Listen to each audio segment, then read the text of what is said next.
నమస్కారం ETV news కు స్వాగతం ఈనాటి ముఖ్యాంశాలు ఆంధ్రప్రదేశ్ ప్రత్యేక హోదాపై రాజ్యసభలో చర్చ చట్ట ప్రకారమే సాయం చేస్తున్నామన్న కేంద్రం హోదా ఆవశ్యకత లేదన్న హోంశాఖ సహాయ మంత్రి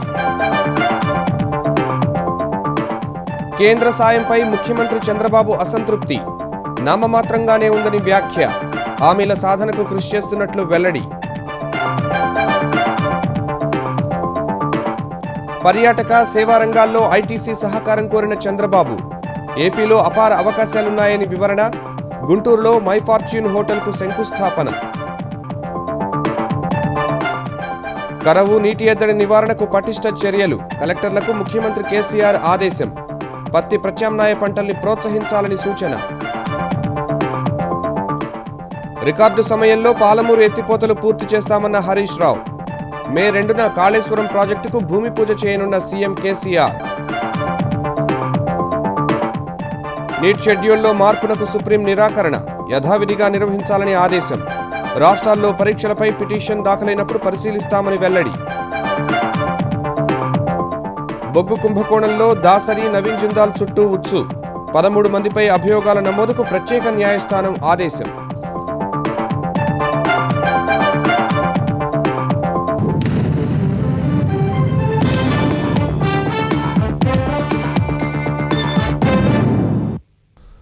ఆంధ్రప్రదేశ్ అభివృద్ధికి పన్ను ప్రోత్సాహకాలు సహాయ సహకారాలు అందిస్తున్నామని కేంద్రం రాజ్యసభలో స్పష్టం చేసింది. ఆంధ్రప్రదేశ్ పునర్విభజన బిల్లుకు సంబంధించి రాజ్యసభలో ప్రవేశపెట్టిన ప్రైవేట్ మెంబర్ బిల్లుపై చర్చ జరగ్గా ప్రత్యేక హోదా హామీ అమలు చేయాలని కాంగ్రెస్ కోరింది.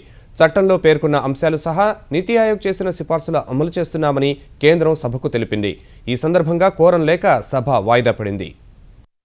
ఆంధ్రప్రదేశ్కు ప్రత్యేక హోదా ఇవ్వాలని కోరుతూ ప్రవేశపెట్టిన ప్రైవేట్ మెంబర్ బిల్లుపై రాజ్యసభలో ప్రారంభమైన చర్చ కోరం లేక మరోసారి వాయిదా పడింది. కాంగ్రెస్ సభ్యుడు కేవీపీ రామచంద్రరావు ప్రవేశపెట్టిన ప్రైవేటు బిల్లుపై చర్చలో పాల్గొన్న ఆ పార్టీ సభ్యులు హామీ ఇచ్చినట్లుగానే ఆంధ్రప్రదేశ్కు ప్రత్యేక హోదా ఇవ్వాల్సిందేనని డిమాండ్ చేశారు. విభజన తరువాత 16,200 కోట్ల ఆర్థిక లోటుతో ఆంధ్రప్రదేశ్ కొట్టుమిట్టాడుతూ ఉంటే ఇప్పటివరకు కేంద్రం 2,000 కోట్లే విడుదల చేసిందని 2016-17 బడ్జెట్లో నిధులే కేటాయించలేదని కాంగ్రెస్ సభ్యుడు జేడీ శీలం విమర్శించారు. హైదరాబాద్ ను కేంద్రపాలిత ప్రాంతంగా చేస్తారని అప్పట్లో తమకు నమ్మకం కలిగించారని జేడీ శీలం పేర్కొనగా మరో కాంగ్రెస్ సభ్యుడు జయరాం రమేష్ అభ్యంతరం తెలిపారు. వారిద్దరి మధ్య కాసేపు వాగ్వాదం జరిగింది. అనంతరం ప్రసంగాన్ని కొనసాగించిన జేడీ శీలం ఏపీకి పన్ను మినహాయింపులను ఇవ్వాలని ఆర్థిక లోటు భర్తీ కోసం 10,000 కోట్లు 10 ఏళ్లు ఇవ్వాలని డిమాండ్ చేశారు. ప్రత్యేక ఆర్థిక ప్యాకేజీ కింద ఉత్తరాంధ్ర రాయలసీమ జిల్లాలకు 30,000 కోట్ల రూపాయలు కేటాయించాలని పోలవరం జలాశయాన్ని కేంద్రమే నిర్మించాలని ప్రత్యేక రైల్వే జోన్ ఉన్నత న్యాయస్థానాన్ని ఏర్పాటు చేయాలని కోరారు. But the important one which we have been asking for is special category status. Special category status gives lot of edge. Special category status hitherto is now enjoyed by 11 states. None of these cases an act of the parliament was made. It's an only executive decision, the government, the cabinet decision and executed by the planning commission. విభజన చట్టం అమలు కోసం ముఖ్యమంత్రి చంద్రబాబు ప్రధాని నరేంద్ర మోదీని 6 సార్లు కలిసి విజ్ఞప్తి చేశారని పరిశీలిస్తున్నాం పూర్తి చేస్తామని కేంద్రం ప్రతిసారీ చెబుతోందని తెలుగుదేశం సభ్యుడు సీఎం రమేష్ వివరించారు. రాష్ట్రాన్ని కాంగ్రెస్ అడ్డగోలుగా విభజించిందన్న సీఎం రమేష్ వ్యాఖ్యలకు జయరాం రమేష్ అడ్డు తగలడంతో కాసేపు వాగ్వాదం జరిగింది.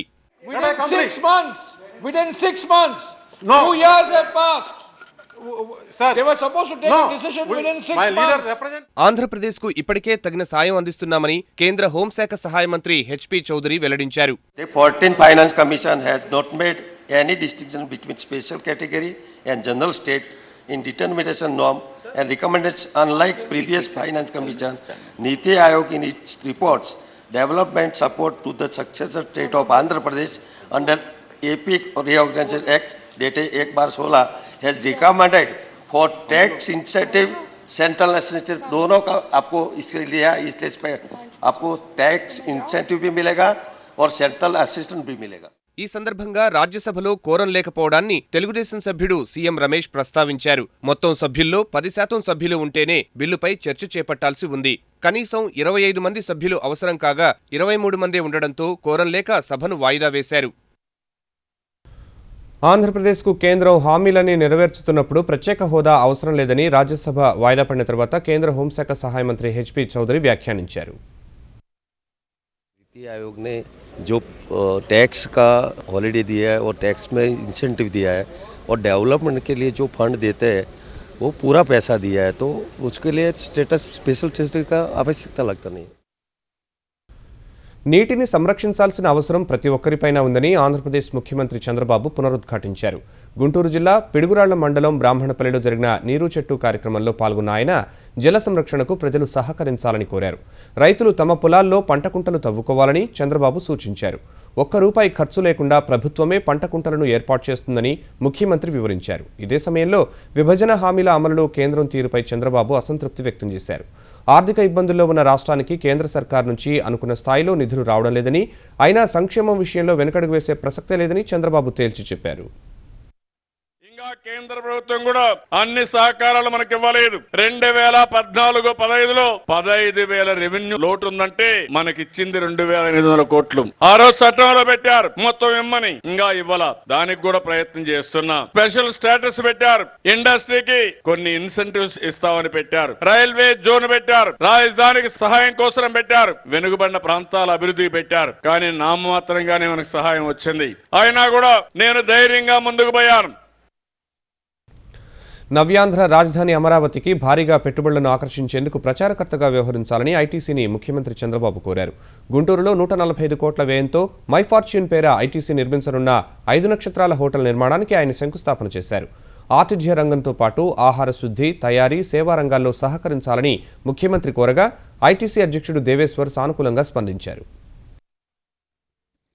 ఆతిథ్య రంగంలో పేరొందిన సంస్థ ఐటీసీ గుంటూరులోని నవభారత్ నగర్ వద్ద మై ఫార్చ్యూన్ పేరిట నిర్మిస్తున్న 5 నక్షత్రాల హోటల్కు ముఖ్యమంత్రి చంద్రబాబు శంకుస్థాపన చేశారు. జ్యోతి ప్రజ్వలనం, శిలాఫలకం ఆవిష్కరణ తర్వాత అమరావతి రాజధానిలో విలసిల్లిన బౌద్ధమత సంప్రదాయానుసారం ప్రత్యేకంగా రూపొందించిన గంట కొట్టి లాంఛనం పూర్తి చేశారు. 145 కోట్లతో 12 అంతస్తుల హోటల్ నిర్మిస్తుండటంపై అభినందనలు తెలిపిన సీఎం పర్యాటక రంగంలో ఆంధ్రప్రదేశ్కున్న అవకాశాలను వివరించారు. రాజధాని అమరావతిని వాణిజ్య, ఆతిథ్య, పర్యాటక రంగాలకు ముఖద్వారంగా తీర్చిదిద్దుతామని స్పష్టం చేశారు. రాబో రోజుల్లో పత్తి ఆధారిత పరిశ్రమలు, సిమెంట్ కర్మాగారాలు, ఇతర వ్యాపారాలకు ఎంతో అవకాశముందన్న ఆయన అవకాశాలను అందుకోవాలని పారిశ్రామికవేత్తలను కోరారు.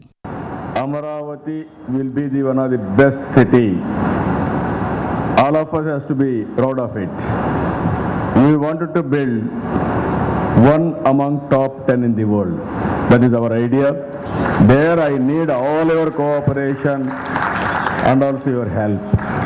I want to see you as one of the ambassadors to promote investment from Amaravati. That is my request for you. Andhra Pradesh is well located for tourism promotion. ITC growth rate, I don't know. My temple's growth rate is 27% to 28%. Deveshwarji, here, one is tourism, I need your cooperation. ITC should play major role.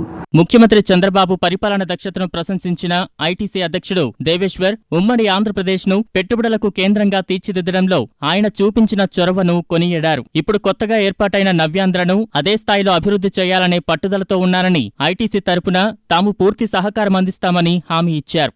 We are looking forward to Amaravati to come, and in Amaravati as a capital state, we would like to have a flagship hotel. And if we get land in the right location, because in this business, they say there are only 3 success factors, and those are location, location, location. And if you get the right location, then you get the right infrastructure, so it works in a symbiotic basis with the rest of the infrastructure in the state to give impulses, growth impulses to the state of Andhra Pradesh. శంకుస్థాపన కార్యక్రమం ముగిసిన అనంతరం ITC chairman దేవేశ్వర్తో ముఖ్యమంత్రి చంద్రబాబు కాసేపు ప్రత్యేకంగా సమావేశమై వివిధ అంశాలపై చర్చించారు.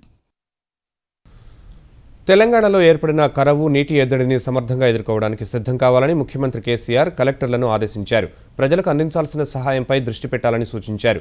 ఎండలు మండుతున్న వేళ తగిన జాగ్రత్తలు చేపట్టాలని దిశానిర్దేశం చేశారు. కరువు పరిస్థితులు, అధిక ఉష్ణోగ్రతలు, అడుగంటుతున్న భూగర్భ జలాలు, వచ్చే వ్యవసాయ సీజన్లో అనుసరించాల్సిన వ్యూహాలపై హైదరాబాద్లోని మర్రి చెన్నారెడ్డి మానవ వనరుల అభివృద్ధి కేంద్రంలో కలెక్టర్లతో ముఖ్యమంత్రి కేసీఆర్ సుదీర్ఘ సమీక్ష నిర్వహించారు. కరువు, నీటి ఎద్దడి, వడగాల్పులు వంటి పరిస్థితులను ఎదుర్కొనేందుకు చర్యలు చేపట్టాలని కోరిన ముఖ్యమంత్రి ఉపాధి హామీ పనులను ఉదయం, సాయంత్రం వేళల్లోనే చేయించాలని స్పష్టం చేశారు. వడదెబ్బ మందులను ప్రజలకు అందుబాటులో ఉంచాలన్నారు. ఆహారం లేక ఇబ్బంది పడే ప్రాంతాలు ఉంటే వెంటనే స్పందించి తగు చర్యలు తీసుకోవాలన్నారు. పశుగ్రాసం కొరత అంచనా వేసి తెప్పించాలని కలెక్టర్లను ఆదేశించారు. ఈ దఫా వర్షాలు ఎక్కువగానే కురిసే అవకాశం ఉంటుందని, అందుకు అనుగుణంగా ఖరీఫ్ కు సిద్ధం కావాలని కలెక్టర్లను కేసీఆర్ ఆదేశించారు. రానున్న రోజుల్లో పత్తికి మార్కెట్లో డిమాండ్ ఉండదని, ప్రత్యామ్నాయ పంటలైన సోయాబీన్ వంటి పంటల సాగుకు రైతులను ప్రోత్సహించాలని సూచించారు. వడదెబ్బకు గురై ఎవరైనా మృతి చెందితే ఆపద్బంధు పథకం ద్వారా సాయం అందించాలన్నారు. 65 సంవత్సరాల లోపు వారికి వర్తింపజేయాలన్న నిబంధన తొలగించాలని ఆదేశించారు.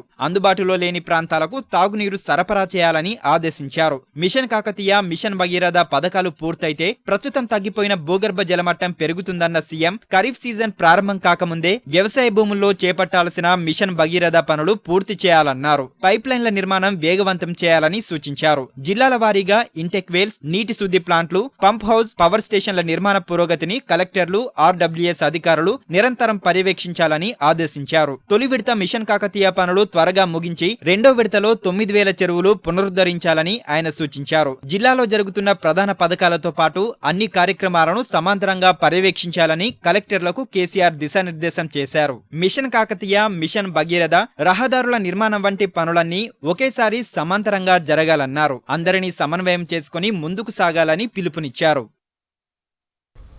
వలసపోయిన మహబూబ్నగర్ జిల్లా ప్రజలను తిరిగి రప్పించేందుకే కేసీఆర్ సర్కార్ పాలమూరు రంగారెడ్డి ఎత్తిపోతల పథకాన్ని చేపట్టిందని తెలంగాణ సాగునీటి శాఖ మంత్రి హరీష్ రావు స్పష్టం చేశారు. పాలమూరు రంగారెడ్డి ఎత్తిపోతల పథకం పనులను కొల్లాపూర్ మండలం నార్లపూర్ సమీపంలో పైలాన్ ఆవిష్కరించి ఆయన ప్రారంభించారు. గతంలోనే మంజూరు చేసిన ఈ ప్రాజెక్టును ఆంధ్రప్రదేశ్ కాంగ్రెస్ నేతలు అడ్డుకుంటుంటే తెలంగాణ కాంగ్రెస్ నాయకులు ఎందుకు నోరు మెదపడం లేదని ఈ సందర్భంగా మంత్రి హరీష్ రావు ప్రశ్నించారు. భారతదేశంలోనే రికార్డు స్థాయిలో పాలమూరు రంగారెడ్డి పనులను తమ ప్రభుత్వం చేపడుతోందన్న ఆయన భూములను ముందుగానే సేకరించిన తర్వాతే ప్రాజెక్టు నిర్మాణాన్ని ప్రారంభిస్తున్నామన్నారు. పాలమూరు రంగారెడ్డి ఎత్తిపోతల పథకానికి అంజనగిరిగా నామకరణం చేస్తామని వెల్లడించారు. నిర్వాసితులను అన్ని విధాలుగా ఆదుకుంటామన్న మంత్రి 2 పడక గదుల ఇళ్లు నిర్మించిస్తామని హామీ ఇచ్చారు. తెలంగాణ రాష్ట్రంలో చేపట్టిన మొట్టమొదటి ప్రాజెక్టు పాలమూరు ఎత్తిపోతల పథకం. అది మహబూబ్ నగర్ జిల్లా ప్రజల కోసం మన ముఖ్యమంత్రి గారు చేసింది. ఈ సంవత్సరం నెట్టంపాడు, భీమా, కోయిల్ సాగర్, కల్వకుర్తి కింద 4 లక్షల ఎకరాలు నీళ్లు ఇవ్వడానికి నిద్రాహారాలు లేకుండా ఇంజనీర్లు, డిపార్ట్మెంటు, ప్రభుత్వం రాత్రింబవళ్ళు కూడా వచ్చే 4-5 నెలలు పనిచేస్తుందని చెప్పి నేను మనవి చేస్తా ఉన్నాను. ప్రాజెక్టు క్యాంపుల్లో మంత్రులుగా మేం పట్టుకుంటాం, ప్రాజెక్టులు పూర్తి చేస్తాం. వలసపోయినటువంటి పాలమూరు బిడ్డలు వాపస్ రావాలి, భార్య పిల్లలతో సుఖంగా సంతోషంగా బతకాలి. అప్పుడే మాకు సంతోషం. ఉత్తర తెలంగాణ వరప్రదాయిని కాళేశ్వరం ప్రాజెక్టుకు మే 2న శంకుస్థాపన చేయాలని కేసీఆర్ సర్కార్ నిర్ణయించింది. కాళేశ్వరం ప్రాజెక్టులో భాగంగా గోదావరి నదిపై మేడిగడ్డ వద్ద, అన్నారం, సుందిళ్ల వద్ద బ్యారేజీలు నిర్మించనున్నారు. మొత్తం 16 లక్షల ఎకరాలకు సాగునీరు, హైదరాబాద్కు తాగునీరు అందించేందుకు ప్రణాళికలు సిద్ధం చేశారు.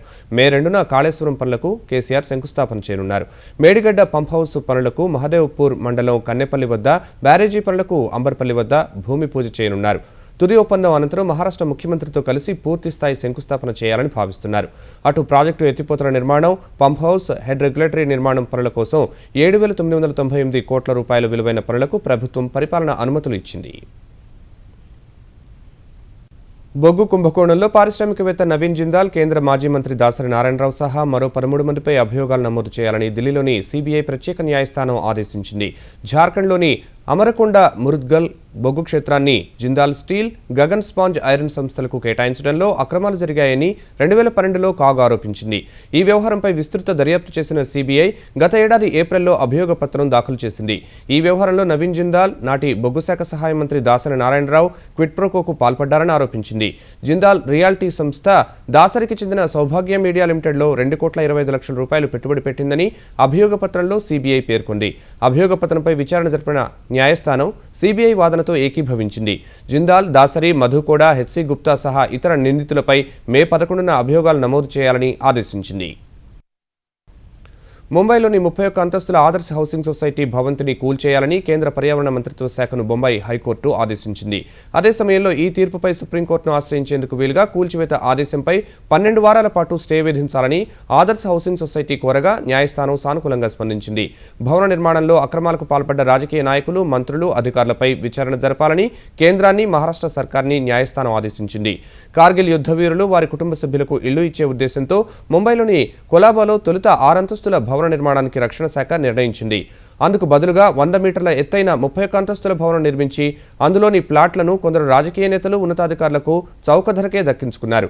తీర ప్రాంత నియంత్రణ అనుమతులు లేనందున భవంతి కూల్చివేతకు 2011 జనవరిలో కేంద్ర పర్యావరణ శాఖ ఆదేశించింది. ఈ ఉత్తర్వుల్ని సవాల్ చేస్తూ ఆదర్శ్ హౌసింగ్ సొసైటీ బొంబాయి ఉన్నత న్యాయస్థానాన్ని ఆశ్రయించగా కూల్చేయాల్సిందేనని హైకోర్టు తేల్చి చెప్పింది.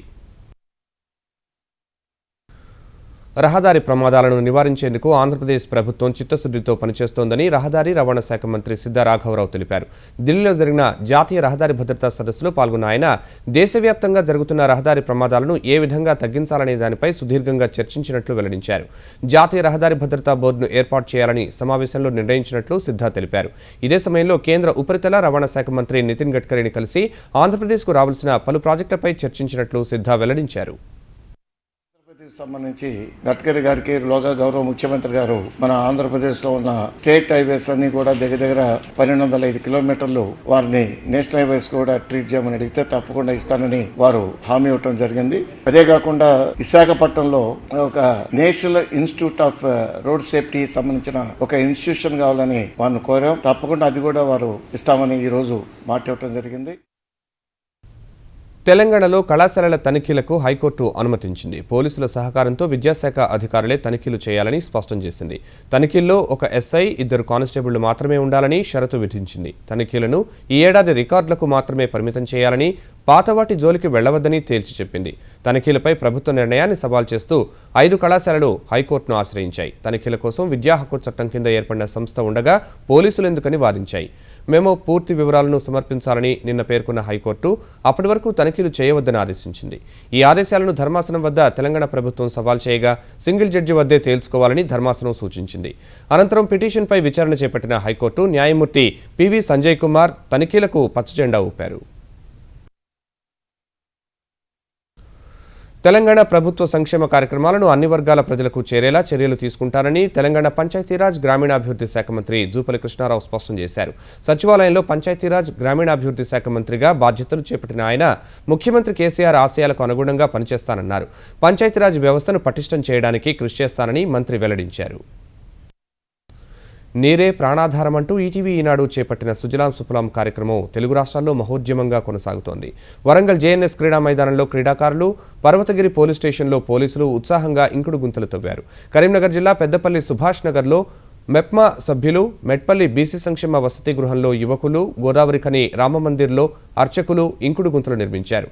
కడప జిల్లా మైదుకూరులోని జీబీ సత్రంలో శివచైతన్య పాఠశాల ఉపాధ్యాయులు, విద్యార్థులు ఇంకుడు గుంతలు తవ్వారు. విశాఖ మరిపాలెం ఉడా లేఅవుట్ కాలనీ పార్క్ వద్ద ఇంకుడు గుంతను తవ్వించారు. ప్రకాశం జిల్లా ఎర్రగొండపాలెం వ్యవసాయ శాఖ కార్యాలయం, రాజమహేంద్రవరం గ్రామీణ ఎంపీడీఓ కార్యాలయంలో ఇంకుడు గుంతను తవ్వారు. తూర్పుగోదావరి జిల్లా రావులపాలెంలో దేవాదాయ శాఖ మంత్రి మాణిక్యాలరావు ఇంకుడు గుంతను తవ్వారు. శ్రీకాకుళం జిల్లా ఇచ్చాపురం నియోజకవర్గంలో ఒకే రోజు 20,000 ఇంకుడు గుంతలు తవ్వేందుకు స్థానిక ఎమ్మెల్యే అశోక్ శ్రీకారం చుట్టారు. విజయనగరం జిల్లాలో 2 లక్షల ఇంకుడు గుంతల మహోద్యమంలో ప్రజలు, విద్యార్థులు, నాయకులు పాల్గొన్నారు. ఎంవిజిఆర్ పీజీ కళాశాలలో 100 ఇంకుడు గుంతల కార్యక్రమాన్ని ఆంధ్రప్రదేశ్ ఐటీ సమాచార శాఖ మంత్రి పల్లె రఘునాథ్ రెడ్డి ప్రారంభించారు. దేశంలోని అన్ని వైద్య కళాశాలల్లో ప్రవేశాల కోసం కేంద్రం ఉమ్మడిగా తలపెట్టిన జాతీయ అర్హత ప్రవేశ పరీక్ష నీట్ను నిర్దేశిత షెడ్యూల్ ప్రకారం నిర్వహించాలని సుప్రీంకోర్టు స్పష్టం చేసింది. నీట్పై గురువారం ఇచ్చిన ఆదేశాలను పునఃసమీక్షించడం సహా ఉమ్మడి ప్రవేశ పరీక్షను ఒకే దఫాలో నిర్వహించడంపై వెసులుబాటు కల్పించాలన్న కేంద్ర ప్రభుత్వ అభ్యర్థనను సుప్రీం తోసిపుచ్చింది. మే 1, జూలై 24న 2 విడతలుగా జాతీయ అర్హత ప్రవేశ పరీక్ష జరపాలని సుప్రీంకోర్టు గురువారం ఆదేశించగా అందుకు కొన్ని ఇబ్బందులున్నాయని అటార్నీ జనరల్ ముకుల్ రోహత్గి వాదించారు. మే 1న కాకుండా జూలై 24నే విద్యార్థులంతా నీట్కు హాజరయ్యేలా అనుమతి ఇవ్వాలని కోరగా న్యాయస్థానం నిరాకరించింది. ముందుగా నిర్దేశించిన ప్రకారమే పరీక్షలు నిర్వహించాలని ఆదేశించింది. అటు నీట్పై గురువారం ఇచ్చిన ఆదేశాలని పునఃసమీక్షించి రాష్ట్ర ప్రభుత్వాలు, ప్రైవేటు కళాశాలలు సొంతంగా పరీక్షలు నిర్వహించుకునేందుకు అనుమతి ఇవ్వాలన్న కేంద్రం అభ్యర్థనపై విచారణను సుప్రీంకోర్టు వాయిదా వేసింది. తీర్పు పునఃసమీక్షను కోరుతూ కక్షిదారులంతా దరఖాస్తులు సమర్పించాక ఆ అంశాన్ని పరిశీలిస్తామని తెలిపింది. నీట్పై సుప్రీంకోర్టు ఆదేశాలు ఎలా ఉన్నా విస్తృత ఏర్పాట్లతో ఆంధ్రప్రదేశ్ ప్రభుత్వం ఎంసెట్ నిర్వహించింది. ఇంజనీరింగ్, మెడికల్, వ్యవసాయ విభాగ పరీక్షలు ప్రశాంతంగా జరిగాయి. కాకినాడ జేఎన్టీయూలో ఇంజనీరింగ్, మెడిసిన్ విభాగాల సెట్ కోడ్ను ఆంధ్రప్రదేశ్ మంత్రులు చినరాజప్ప, గంటా, కామినేని విడుదల చేశారు. ఆంధ్రప్రదేశ్ వ్యాప్తంగా 494 కేంద్రాల్లో 2,92,000 మంది విద్యార్థులు ఈ పరీక్షలకు హాజరయ్యారు. తెలంగాణలో హైదరాబాద్, రంగారెడ్డి జిల్లాల్లోనూ ఆంధ్రప్రదేశ్ ప్రభుత్వం ఎంసెట్ నిర్వహించింది. మే 9న ఫలితాలు వెలువడనుండగా జూన్ 27న తరగతులు ప్రారంభించాలని నిర్ణయించారు. దేశంలోని వివిధ బ్యాంకులకు దాదాపు 9,500 కోట్ల రూపాయలు ఎగ్గొట్టి బ్రిటన్కు పరారైన వ్యాపారవేత్త విజయ్ మాల్యా తనకు భారత్కు తిరిగొచ్చే ఆలోచన లేదని స్పష్టం చేశారు. ప్రస్తుతం తాను బలవంతపు ప్రవాసంలో ఉన్నానని ఓ ఛానల్కి ఇచ్చిన ముఖాముఖిలో వ్యాఖ్యానించారు. తానొక దేశభక్తుడని, భారత్కు తిరిగి రావాలని ఉన్నా దేశంలో ప్రతికూల పరిస్థితుల దృష్ట్యా బ్రిటన్లోనే భద్రంగా ఉండాలని భావిస్తున్నట్లు చెప్పారు. రుణాల తిరిగి చెల్లింపుపై బ్యాంకులతో హేతుబద్ధమైన రాజీ చేసుకోవాలని కోరుకుంటున్నట్లు తెలిపిన మాల్యా పాస్పోర్టు రద్దు చేయడం లేదా అరెస్టు చేయడం వల్ల డబ్బులు తిరిగి రావని వ్యాఖ్యానించారు. రుణం ద్వారా పొందిన సొమ్ము దుర్వినియోగం చేశారన్న ఆరోపణలను ఆయన తోసిపుచ్చారు. బ్యాంకులతో రాజీ కుదుర్చుకునేందుకు ఇప్పటికీ కట్టుబడి ఉన్నారని విజయ్ మాల్యా పునరుద్ఘాటించారు. ఈటీవీ న్యూస్ సమాప్తం. నమస్కారం.